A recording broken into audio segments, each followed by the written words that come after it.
Hello, Wonderhussy here, out in the middle of nowhere desert, doing my favorite thing, just driving around, looking for interesting stuff to explore, like this abandoned house. Apologies, there's a lot of really offensive graffiti in this house, so I'll try to shoot around it, but it's gonna be tough. This house in itself isn't all that interesting, but there's one, two, three, four more other homes in this weird little area that I thought, well, I'm on my way to somewhere else to shoot a video, but well, I might as well at least stop and take a look. Now, the first thing I should note is there were no private property, no trespassing signs, anything like that here. So I'm guessing this house here has been abandoned for quite a while.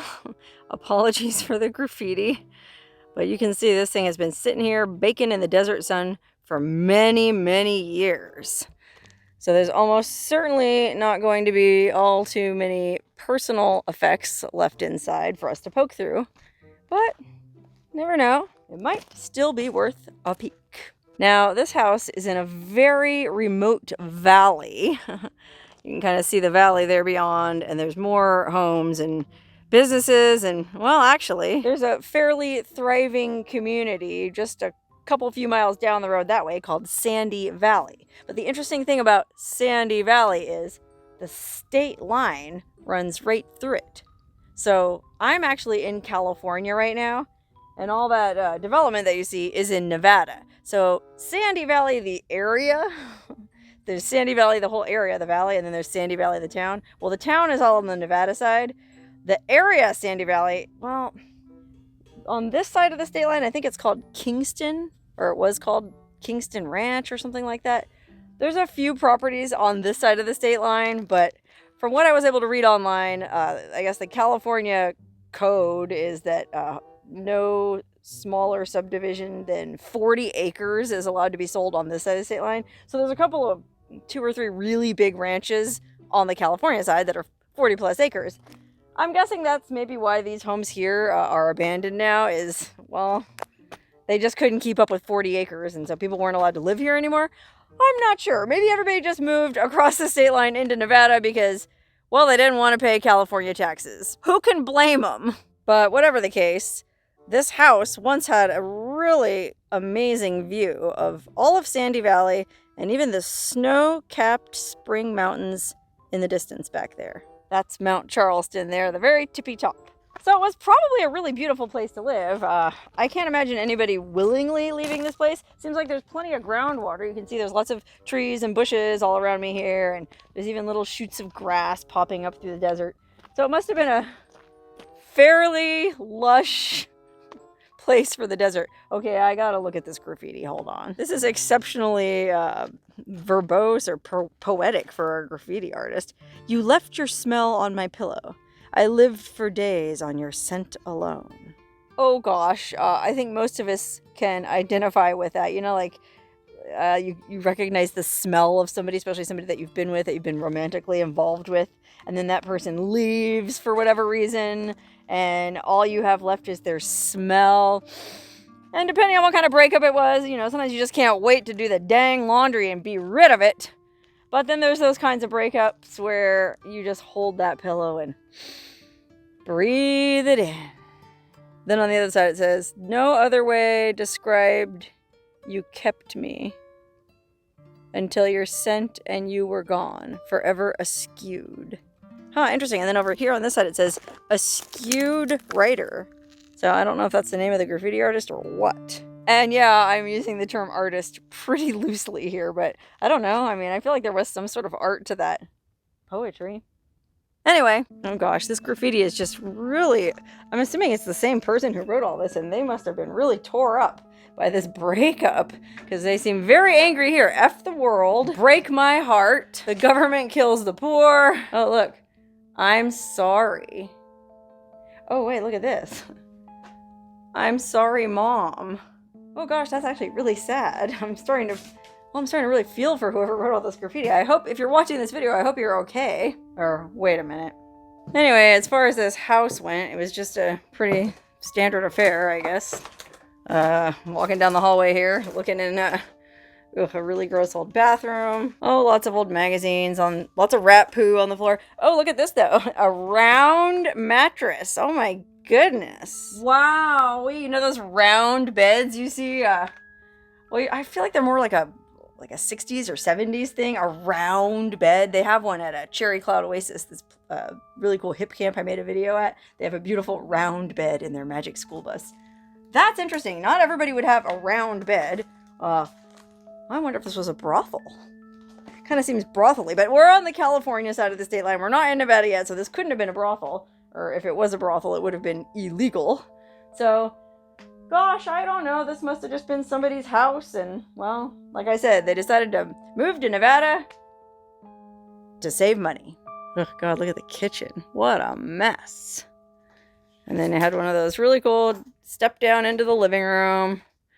Oh, look, lots of old magazines. Popular Science. Okay, somebody was into science. Ugh. What a mess. Let's see if we can find any dates, though. See when the people left this place. I mean, here's a Maxim magazine with Avril Lavigne on the cover. So, gosh, that's got to be from the early 2000s. Oh, here. Science News. What does this say? Oh, 2007. Oh, yeah, that's about the time Avril Lavigne would have been the hot thing. Huh, okay, so some people probably left this place around 07, 08, sometime in there. In the interest of expedience, let's go check out these other homes and see if there's any more clues as to what happened to this neighborhood. Why did everyone leave? Okay, that's the house we just explored. Now we're down here at the neighbor's place. And it looks like the same graffiti artist was in here. The same heartbroken graffiti artist. He has F love. I think it said F my ex. And it said F you. Wow, this guy was really upset. Again, I hope you're doing all right now. Anyway, the house itself looks like it was actually pretty nice back in its day. I mean, pretty cool front door there. Like carved detail work there at the bottom of the window. Well, let me just start here where I think I came in the back door. There's my rig outside. So I came in the back door. It looks like this was probably a bathroom. Although, well, yeah, there's a toilet. Moving along to the kitchen. And this was a groovy 70s kitchen. I mean, look at this friggin' wood paneling. Whew, look at this linoleum floor. Wow, this was a nice place. It's a little back bedroom. Oh, look, there's still pictures hanging on the wall from whoever lived here. Oh, no, look. Oh my gosh. See, this is the kind of stuff I like about going to these places. Beautiful picture of some cows in a meadow at the base of a mountain. Oh, look at that little white picket fence. Oh, somebody was having dreams of maybe a more lush and verdant life. They're stuck out here in this godforsaken desert, and all they want to do is live in the English countryside with a white picket fence and trees and grass and... Oh my goodness, I wonder who dragged him out here. Wow, look at this awesome wicker shelf. Ooh, I bet there was some curios on that. That first room we walked into was the living room. Still has a pretty nice sectional sofa. And then this was a really cool screened in front porch. Oh, this must have been really nice in the summertime. My goodness. I keep seeing all these old phone books. I wonder what year they're from. Let's see. November 2005. Well, right before the Great Recession. People left. Maybe the Great Recession is what drove them out. Who can say?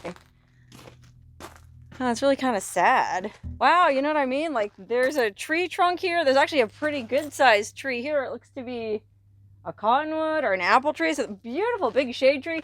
This house was pretty nice. That last one we went in was pretty nice. This must have been a pretty nice neighborhood. Again, I don't know why people would have abandoned it. Okay, there's a couple old trailers down there that I guess I'll go poke into, but they look pretty thrashed. But before we leave this house, look, oh my God, I love this television cabinet. Somebody shot out the screen. Oh my goodness, wow. This screen material is really interesting. Look at this. If you ever wanted to see an old busted television screen, it's like a screen material. Interesting. I wonder if that's why they call it a TV screen. I never thought about that before. You know what I mean? Like, why do they call it the television screen if it's not a screen? Well, it's like a metal screen type, almost like fabric, metal fabric. Weird. But anyway, I've always had an obsession with these awesome I guess, 70s TVs that came in these ornate wooden cases. I mean, I'm not going to lie, it did cross my mind, like, oh, I should clean this off and take it back with me. Because I'd love to make art out of it, you know? Like, put a mirror in it, or even better, what if I just put got a flat screen smart TV and put that in there? But I'm not going to take it because it doesn't belong to me, even though I'm pretty sure no one's ever coming back to this place other than maybe this broken-hearted graffiti artist. Well, it wouldn't be mine to take. Okay, I'm going to get in my car and go check out these last 2 trailers. See if we can figure anything out. Okay, here we go, coming up on this trailer house, and I don't think there's going to be anything interesting up in here because it looks pretty messed up. Oh, look, the door. The door came off and somebody helpfully leaned it there like a ramp so you can get up inside it. I don't know, man. Well, I guess it'll hold. Yikes. Yeah, it's pretty cleaned out. But this was also a pretty nice place for a manufactured home. I don't mean to disparage manufactured homes, but yeah, look at this. Lots of windows looking out of that beautiful desert. This would have been pretty nice. Nice linoleum. Looks like that broken-hearted graffiti artist didn't come in here. Let's go all the way to the back. Oh my gosh, look at the shower. It's full of dirty, broken glass. Yikes. Oh, but there was nice wallpaper in the bathroom at one time. Look how nice that was. Some lady stood there and did her makeup. That's the kind of thing you have to remember when you go in these abandoned places. You can't just go, ugh, gross, this is so nasty. Like, people lived here, you know, people made memories here, maybe raised kids here. They laughed, they loved, they cried. Another bathroom, and this bathroom has amazing wallpaper. Oh my gosh. Talk about groovy. Oh my gosh, it's shiny and gold. What a pattern. Oh, it is. It's flocked. Oh my goodness. I would love flocked wallpaper like that in my bedroom. Oh God, look, it's peeling off here. Again, I'm so tempted to take a piece, but A, it's not mine, and B, well, what am I gonna do with it? Okay, the last house we're gonna check out up here is on the other side of the road, and it too looks like a double wide manufactured home. There wasn't really anything left in that last one to indicate what date people left, so maybe we'll find something here that kind of goes with our Great Recession timeline. And maybe we'll find some more graffiti from the heartbroken graffiti artist. Oh gosh, there's just an ungodly amount of debris strewn all over the front yard of this place. My goodness, what was this? What the heck? Oh, it's a toy. It says at the bottom, Toy Biz Inc. Marvel. I guess that does indicate that there was at least one kid living here, which is that always makes me kind of sad. Oh, look at this. Here's another one of his toys. Aw, I hope this kid's okay. I just get so sad when I see these things belonging to little kids at these places. Oh no. Easter bunny. Aww. Oh wow, look at this. It's like a stone... Well, I was gonna say it might have been a swimming pool or something. And then there's that creepy cross by it. So like, what was it, grave? But maybe it was just like a planter bed or something. Or I don't know, maybe it was a pond. I mean, it does seem like there, again, was a lot of water here because there's bushes and the tree trunk. There was another big tree trunk out front. So maybe they did have some kind of well and they had some kind of water feature here, like a fountain or something. Really pretty. I mean, this would have been an amazing little rancho out here. Okay, this trailer has stairs we can walk up and go look inside, assuming they still hold. Yep. Oh, porch is collapsed, so we're gonna have to hop across that. Yikes. Oh my goodness. Yikers. Oh, there's birds inside. Be careful, the floor seems like it might be kind of rotted. Oh, wow. Okay, well, the first thing I noticed, I came in sort of like to this little vestibule that I think was like the laundry room, because looks like there's pipes coming in for washer dryer. But look at the wainscoting, or I guess that's wainscoting. I'm not sure what you would call that. Flip-flops. And then look at the kitchen wallpaper. Oh my word. The kitchen wallpaper looks pretty 70s, I'd guess. And then of course this linoleum floor is pretty 70s, so oh my goodness, look at the wood paneling. Oh my lord. Oh, look, a VCR tape, a VHS. What does it say? American Credit and Financial Guide. Uh-oh! Was somebody having financial problems here? Oh gosh, look. So the VHS tape was sitting on top of this American Credit and Financial Guide, like, workbook. It says Oh God, I don't even want to touch any of this. The ABCs of credit. Budgeting for your future. What you should know about credit cards. I'm gonna go ahead and guess that whoever left this place was not making very smart financial decisions.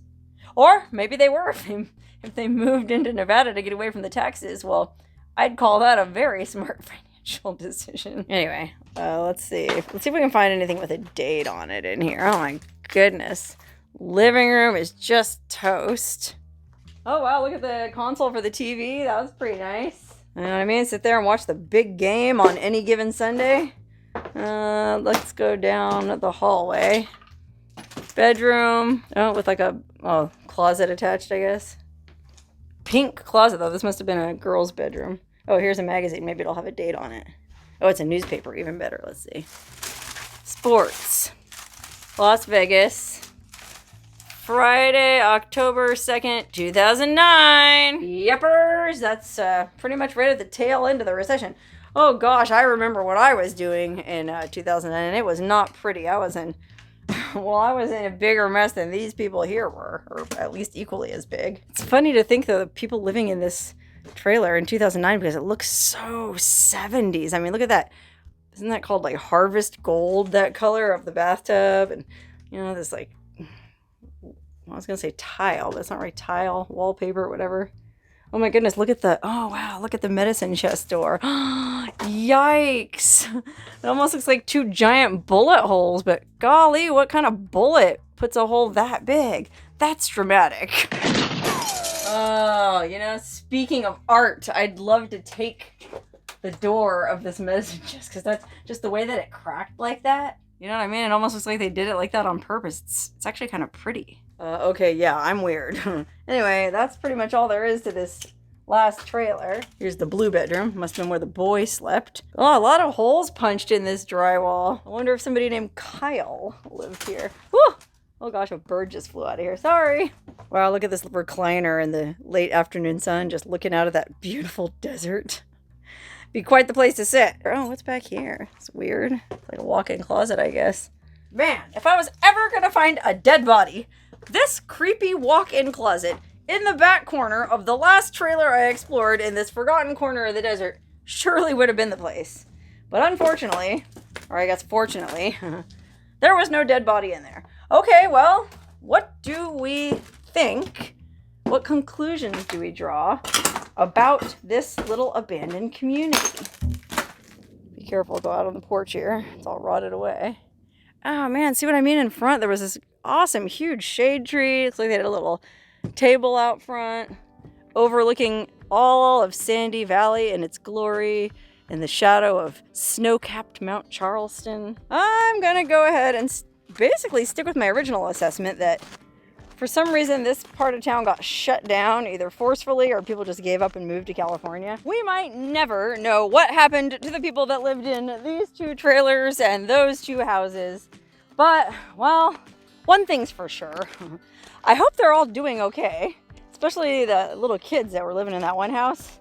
Hopefully they all moved on to greener pastures, lower taxes, and, well, hopefully they're all doing well. As for me, I'm just gonna get back in my rig and keep on driving to further explore the mysteries of Sandy Valley.